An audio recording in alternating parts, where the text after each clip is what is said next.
Assalamualaikum warahmatullahi wabarakatuh, anak-anak kami, anak-anak saya yang kami cintai. Hari ini kita akan membahas salah satu pendekatan kebahasaan di dalam Al-Quran, yaitu Al-Wujuh wan Nadhair. Tentu ini merupakan salah satu pendekatan, bukan satu-satunya pendekatan yang bisa memahami ayat-ayat Al-Quran tentang makna-makna yang terkandung di dalam Al-Quran, ayat-ayat yang tersebar di dalamnya. Ya, di sini tentu kita akan mengetahui apa itu al-wujuh, apa itu an-nadhair.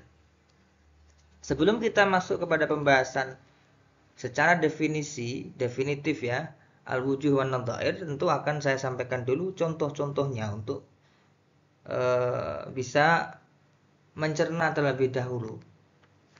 Pertama adalah ma makna kalimat al-kitab fi al-ayat al-atiyah ya. Maaf ini tulisannya keliru, al-atiyah ini ya. Jadi ada contoh-contoh di sini sebelum kita masuk kepada definisi al-wujuh wan nadhair. Contoh yang pertama yaitu gambaran daripada persebaran kata atau lafal Alkitab di dalam Al-Qur'an. Makna Alkitab di dalam Al-Qur'an di sini apakah kemudian nanti itu satu, tunggal ataukah beragam? Seperti dalam Al-An'am ayat 38. A'udzubillahi minasyaitonirrajim. Ma farratna fil kitabi min syai' summa ila rabbihim yuhsyarun. Kemudian Al-Baqarah ayat 2, dzalikal kitabu la raiba fihi hudzal lil muttaqin. Kemudian Al-Baqarah ayat 235, wala ta'azimu 'uqdatan nikah hatta yablughal kitabu ajalah. Kemudian ada Al-Jasiyah ayat 28, kullu ummatin tud'a ila kitabiha al-yawm tujzauna ma kuntum ta'malun. Kemudian ada Al-Mutaffifin ayat 18, kalla inna kitabal abrari lafi 'illiyyin.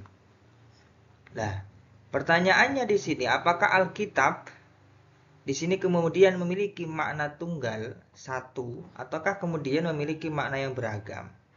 Tentu jawabannya setelah saya sampaikan di PowerPoint yang di sampingnya ini menunjukkan bahwa Alkitab dari persebaran ayat yang ada memiliki makna yang beragam. Ya, misalnya saja di Al-An'am. Di sini ternyata dalam penjelasan tentu dengan diksi yang ada dan penjelasan tafsir yang ada, Alkitab di sini maknanya adalah Allahul Mahfud, catatan ataupun papan yang terjaga kalau dalam bahasanya, Lauhil Mahfud. Yang kedua ternyata Dalikal kitabul la raiba fi memiliki makna Al-Qur'anul Karim. Kemudian hatta yablughal kitabu ajalah tadi memiliki makna inqidha'ul iddah, yaitu selesainya masa iddah. Kemudian Al-Jasiyah kata ila kitabihal yaum ternyata di sini berkaitan dengan hisab, perhitungan ya, pembalasan. Sehingga ayat berikutnya tujzauna. Kemudian ada kitabal abrar, ternyata di sini memiliki makna sajal amal, catatan amal perbuatan manusia. Ini yang kemudian contoh-contoh yang akan masuk kepada pembahasan al-wujuh wan nadhair. Nah,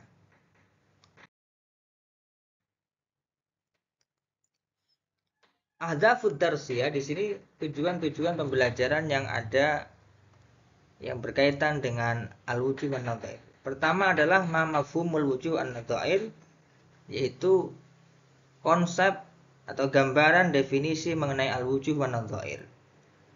Tujuan pembelajaran al-wujuh wan nadhair pertama kita ingin mengetahui konsep atau definisi wujuh wan nadhair.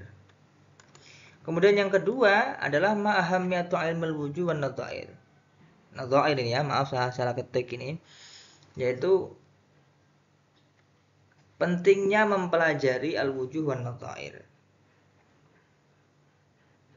Yang ketiga itu ma'abrozu musannafati ilmil wujuh wan nadhair, yang ini berkaitan dengan apa saja kitab-kitab yang populer yang mengkaji tentang wujub wan nadhair. Jadi yang kedua, yang pertama konsep wujub wan nadhair, yang kedua itu adalah urgensi ya, pentingnya mempelajari al-wujub wan nadhair, yang ketiga adalah karya-karya yang di dalamnya mempelajari al-wujub wan nadhair, dan yang keempat adalah kaifa nasya'a ilmu al-wujub wan nadhair.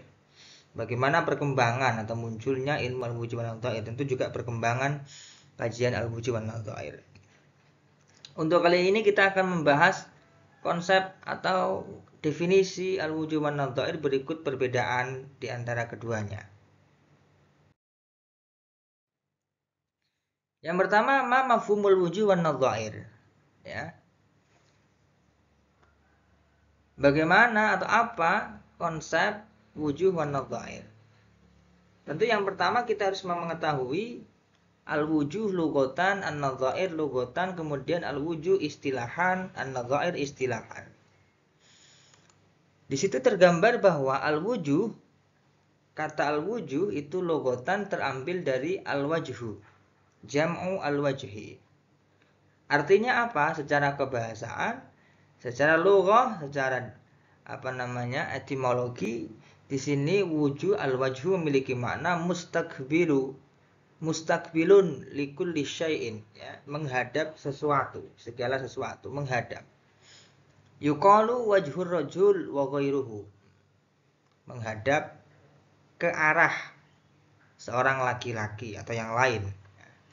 Atau kemudian wajhul kalam as-sabil allazi tuqsad, yaitu jalan, media yang ditempuh seseorang. Nah, ini kan kalau media atau jalan yang ditempuh seseorang itu berarti kan tidak hanya satu, tidak hanya tunggal. Maka di sini kemudian al-wujuh itu memiliki makna jalan yang ditempuh seseorang. Nah, itu al-wujuh. Sehingga dapat ditarik kesimpulan secara terminologis bahwa al-wujuh adalah al-ma'ani al-mukhtalifah lil lafdhah al-Qur'aniyah fi mawadhiha minal Qur'an, yaitu makna-makna yang beragam yang dimiliki oleh lafal, makna-makna yang beragam di dalam lafal Al-Qur'an yang kemudian tersebar di dalam Al-Qur'an di tempat-tempat yang berbeda-beda. Itu kemudian dikatakan sebagai al-wujuh secara terminologi.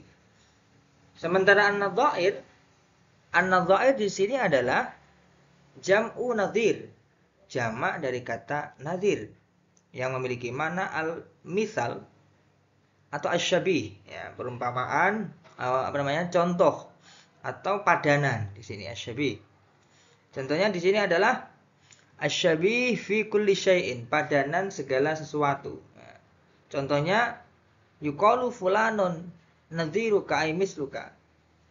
Fulan nadhiruka, seperti kamu, sepadan dengan kamu. Nah, itu. Sehingga di sini dapat ditarik kesimpulan secara istilah atau terminologi yang namanya nadhair adalah al-mawadhi' al-Qur'aniyah al-muta'addidah lil wajhi al-wahid allati ittafaqa fiha ma'na lafzi, yaitu tempat-tempat ragam, ya, tempat-tempat yang berbeda tentu di dalam Al-Qur'an yang beragam, al-muta'addidah lil wajhi al-wahid, dalam satu wajah yang bersama atau sama maknanya di dalam lafal tersebut. Kalau tadi contohnya itu kata Alkitab, ternyata Alkitab memiliki ragam makna yang berbeda. Alkitab memiliki makna lauhil mahfud misalnya tadi kan. Alkitab memiliki makna sajal a'mal. Ya kan? Ada Alkitab memiliki makna Al-Qur'anul Karim. Nah, itu yang kemudian didefinisikan sebagai al-wujuh. Berarti satu kata memiliki ragam makna yang berbeda. Lalu nadir itu seperti apa? Kalau melihat al-mawadi', definisi di sini al-mawadi' al-Qur'aniyah al-muta'addidah lil wajhi al-wahid allati ittafaqa fiha ma'na lafzi, maka nadhair di situ adalah sebagai contoh tadi ada Alkitab yang memiliki makna Al-Qur'anul Karim, ya kan? Maka nadhairnya di sini adalah kitab yang memiliki makna Al-Qur'anul Karim tersebar di ayat mana saja. Nah, itu yang kemudian dikatakan sebagai nadhair. Nah.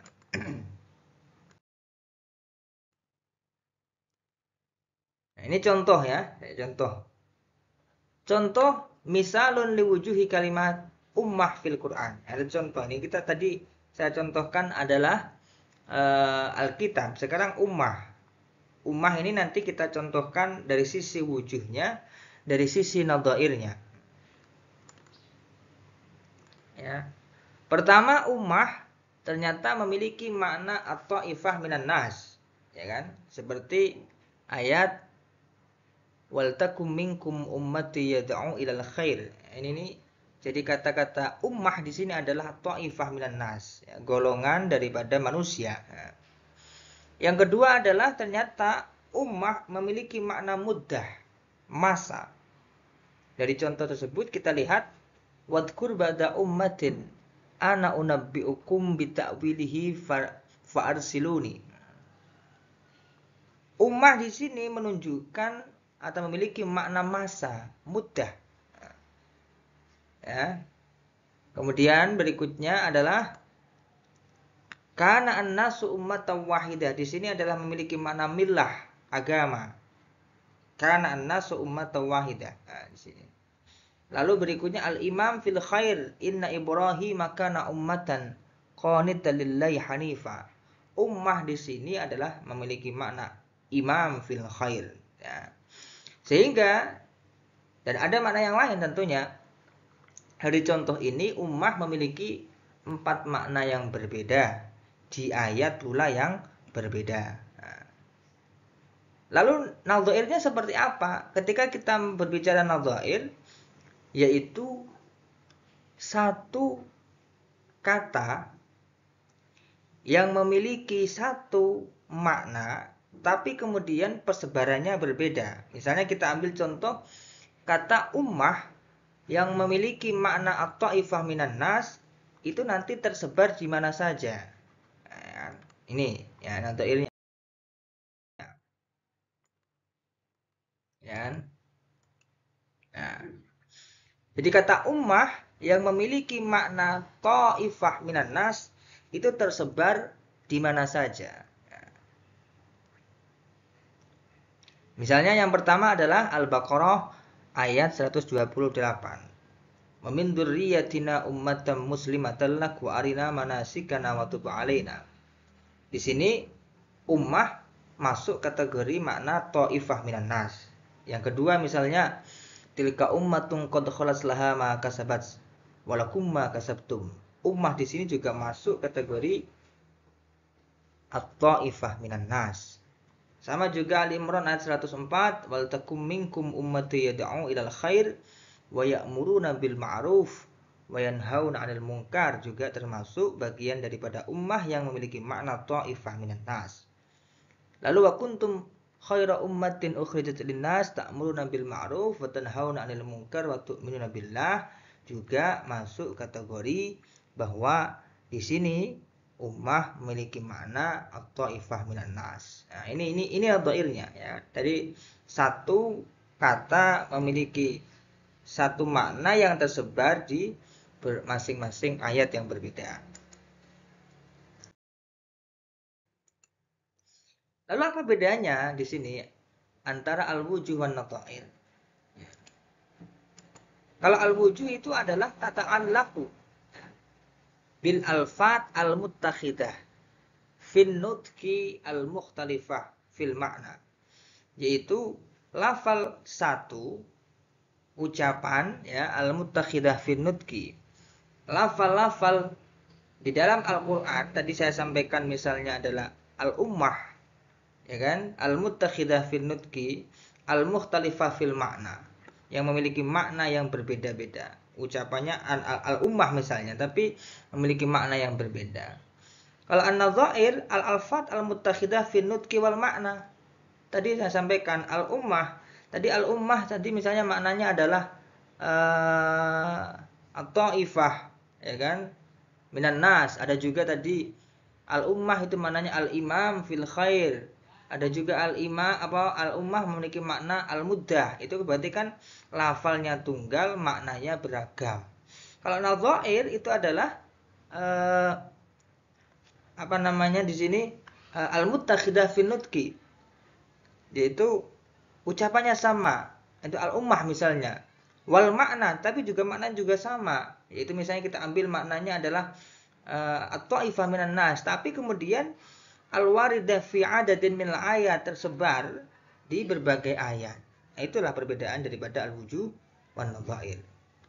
Itu anak-anak yang bisa saya sampaikan untuk pemahaman yang pertama terkait dengan konsep wujuh wan nadhair, kemudian perbedaan wujuh wan nadhair, lalu ayat-ayat yang di dalamnya terdapat al-wujuh wan nadhair.